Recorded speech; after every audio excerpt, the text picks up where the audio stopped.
fizarana an'ireo atao hoe kit de démarrage na ireo fitaovana entina miara zany an'ireo GRD alavaina amin'ireo hoe jour de scolarisé zany hoe tanora nitsokan-darana tamin'ny fianarana tsoka zany dia no raisina nampidirina tamin'ny fampifanana arakasa zany filière anankiroa zany no natrehan'ireto ankizy reto dia ny mécanique automobile sy ny art culinaire resaky fandrahoana zany rehefa navita ny fifanana izy ireo dia mandeha ny fanadinana ka afaka soma tsara amin'izany mitolorana ny certificat zay mifanaraka amin'izay mari-pahaizana zay zany ary taoriana zay dia misy fanjoina efa maromaro zany nanarana ny mombamomba azy ireo hoe azahoaiza ina nataony mbola liana be izy amin'ny tetikasa kely zay nataony satria dia nanangana tetikasa kely izy ireo ary tolorana fitaovana zay sorana betsaka zany amin'ny forme prod sy ny UNESCO no miara-miasa akaiky zany amin'ireo misy itoerana valo ambin'ny folo manerana ny faritra efatra eraky Madagasikara ka tsy diso anjara amin'izany ny CFTP 11 moa zany izay anisan'ny ray amin'ireo centre eto amin'ny faritra Antsinanana nandray an'ireto tanora ireto zany dia izay ny antony androany zany dia fanolorana an'ireo fitaovana ho an'ny ankizy misy maro moa ny fitaovana mazava ho azy fitaovana kirakirana amin'ny resaka mécanique automobile mitolorana ho andreo mpianatra mécanique automobile ary fitaovana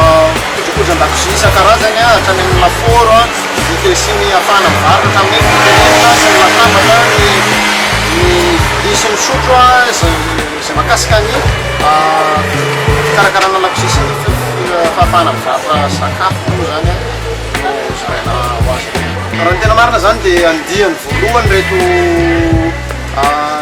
zaraina fitaovana androany reto zany hoe le GRD première cohorte moa zany no iantsona azy misy hofanana ho an'ny andia manaraka dia efa vita ihany koa ny andiany faharoa deuxième cohorte zany dia efa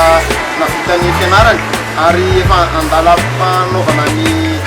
sivana sy ny fanadihadiana mahakasika ny ahafahana manolotra ihany koa zany fitaovana ho an'ireo andiany faharoa zany tokony andraikitra amin'izay amin'izao fotoana izao raha nisan'ireo aloha zany